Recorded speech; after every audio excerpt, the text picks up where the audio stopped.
Baghdad کی ایک پرانی گلی جہاں ہر اینٹ اپنے اندر صدیاں پرانی کہانیاں چھپائے ہوئے تھی، زبیر نامی ایک عمر رسیدہ کاتب کے لیے سب کچھ تھی۔ زبیر اپنی دکان میں بیٹھ کر دن بھر قدیم کتابوں اور دستاویزات کو پڑھتا اور لکھتا تھا۔ ایک دن دکان کے دروازے پر ایک نوجوان عمر بے چین سا نمودار ہوا۔ عمر کے ہاتھ میں ایک پرانی چمڑے کی تھیلی تھی جسے وہ بہت احتیاط سے تھامے ہوئے تھا۔ چچا زبیر، کیا آپ میری مدد کر سکتے ہیں؟ اس نے تیزی سے کہا۔ زبیر نے اپنی اینک ٹھیک کی اور مسکرا کر کہا، کیا مسئلہ ہے بیٹے؟ عمر نے تھیلی کھولی اور ایک پرانا بوسیدہ کاغذ نکالا۔ یہ کاغذ ہمارے پرانے گھر کی دیوار میں چھپا ہوا ملا ہے۔ مجھے لگتا ہے یہ کوئی اہم دستاویز ہے، لیکن میں اسے پڑھ نہیں سکتا۔ زبیر نے کاغذ کو اپنے ہاتھوں میں لیا، دھندلے الفاظ کو غور سے دیکھا اور حیرت سے کہا، یہ تو ایک قرض نامہ ہے۔ لکھا ہے کہ یوسف بن خالد نے 100 دینار قرض لیا تھا اور وعدہ کیا تھا کہ وہ اسے 1 سال میں واپس کرے گا۔ یہ 300 سال پرانی دستاویز لگتی ہے۔ عمر حیرت زدہ رہ گیا۔ لیکن چچا، 300 سال پرانا قرض، کیا یہ ممکن ہے کہ یہ ابھی بھی اہم ہو؟ زبیر نے مسکراتے ہوئے کہا، یہ محض ایک کاغذ نہیں بیٹے، یہ بغداد کی ایک پرانی کہانی کا دروازہ کھول سکتا ہے۔ سوال یہ ہے کہ کیا یوسف بن خالد کا خاندان اب بھی موجود ہے؟ اسی دوران شہر کے دوسرے کونے میں ایک شاندار محل کے اندر سعید نامی ایک دولت مند سوداگر اپنے ذاتی خادم کے ساتھ بات کر رہا تھا۔ سعید کے خاندان کا نام کبھی یوسف بن خالد کے ساتھ منسلک تھا۔ جب اسے پتا چلا کہ ایک پرانی دستاویز منظر عام پر آئی ہے، اس کا چہرہ سخت ہو گیا۔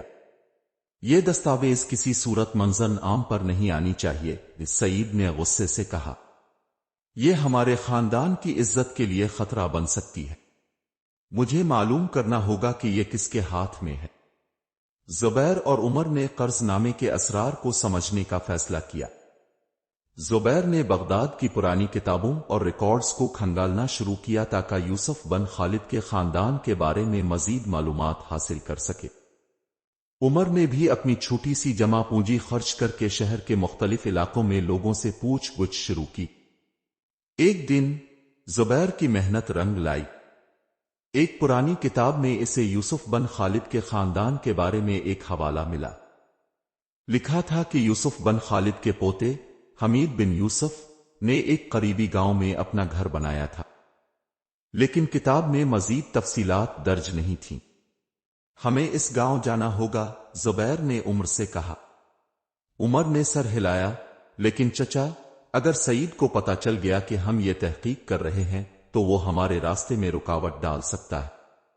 وہ بہت طاقتور آدمی ہے۔ زبیر نے مسکرا کر کہا، طاقت ہمیشہ حق پر غالب نہیں آتی بیٹے، ہمیں ہمت سے کام لینا ہوگا۔ اسی دوران سعید نے اپنے ایک خاص آدمی فہد کو حکم دیا کہ وہ زبیر اور عمر پر نظر رکھے۔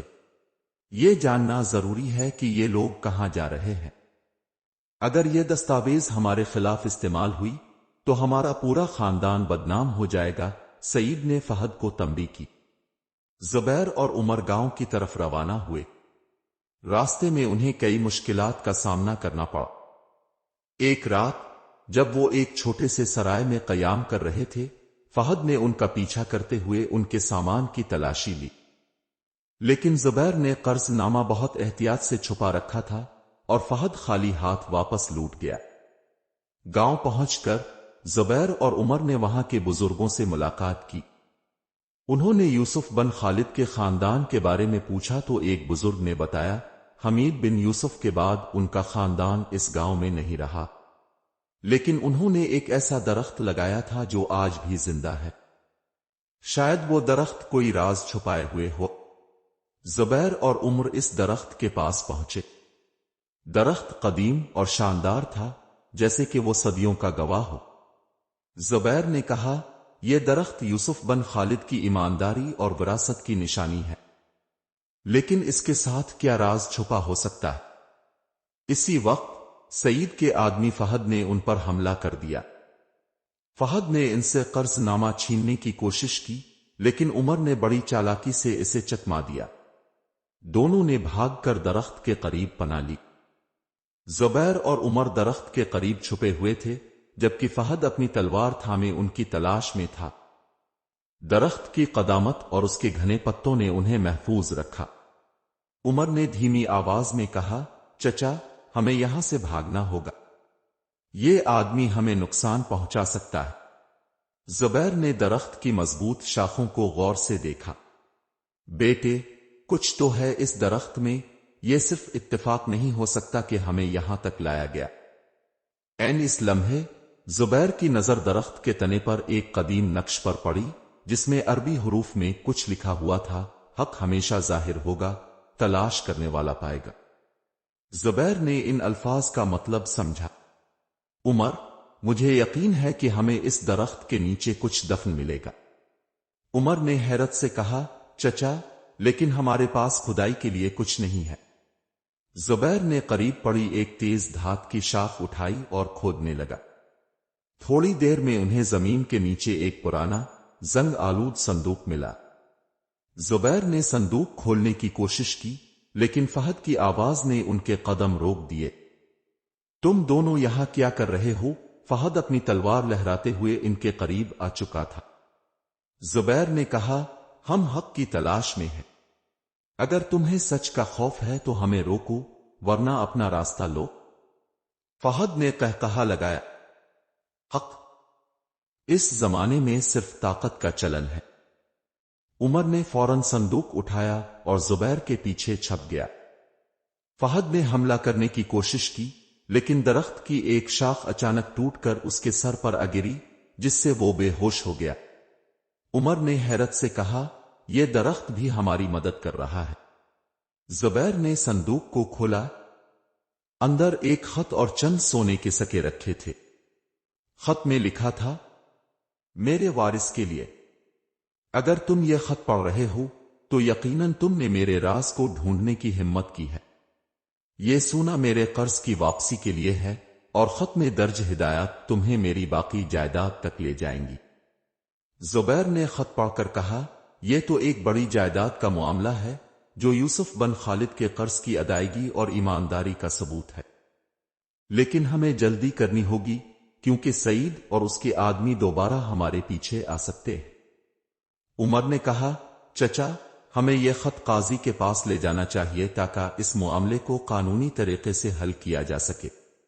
دونوں نے فہد کو بند کر رکھا اور گاؤں کے بزرگوں سے مدد لی۔ بزرگوں نے ان کے لیے قریبی شہر تک جانے کا بندوبست کیا، جہاں قاضی کو سب کچھ پیش کیا جا سکے۔ زبیر اور عمر قریبی شہر قسطنطنیہ کے قاضی کے دربار میں پہنچے۔ یہ ایک وسیع و عریض عدالت تھی، جہاں قاضی نور الدین اپنی علمی شخصیت اور انصاف پسندی کے لیے مشہور تھا۔ زبیر نے صندوق اور خط قاضی کے سامنے پیش کیا اور ساری رودات سنائی کہ کس طرح وہ سعید کے دھوکے میں پھنسے، درخت کے نیچے راز پایا اور اپنی جان خطرے میں ڈال کر اس امانت کو یہاں تک پہنچایا۔ قاضی نے خط کو غور سے پڑھا اور کہا، یہ خط یوسف بن خالد کی طرف سے ہے، جو 300 سال پہلے ایک نیک اور ایماندار تاجر تھا۔ اس نے یہ خط اور خزانہ اپنی امانت کے طور پر رکھا تاکہ قرض کی ادائیگی میں کوئی شبہ نہ رہے۔ تم دونوں نے نہایت بہادری اور دیانت داری کا مظاہرہ کیا ہے۔ اس لمحے سعید اور اس کے ساتھی عدالت میں داخل ہوئے۔ سعید نے زبیر اور عمر پر چلا کر کہا، یہ لوگ جھوٹے ہیں، یہ خزانہ میرا ہے اور یہ سب کہانیاں بنا کر مجھے بدنام کرنا چاہتے ہیں۔ قاضی نے سعید کی بات کو تحمل سے سنا اور کہا، اگر یہ خزانہ تمہارا ہے تو اس خط کے بارے میں کچھ بتاؤ، یوسف بن خالد کے وارث ہونے کا کوئی ثبوت پیش کرو۔ سعید گھبرا گیا اور کہنے لگا، میں ان سب باتوں سے واقف نہیں، لیکن یہ خزانہ میرے دادا کی ملکیت ہے۔ قاضی مسکرایا اور کہا، یہ خط اور صندوق تمہاری بات کی تصدیق نہیں کرتے، بلکہ تمہارے خلاف سازش اور دھوکہ دہی کے شواہد فراہم کرتے ہیں۔ تم نے زبیر اور عمر کی جان لینے کی کوشش کی، جو قانون کے تحت سنگین جرم ہے۔ قاضی نے درخت کے قریب ہونے والے واقعات کے گواہوں کو بھی بلایا۔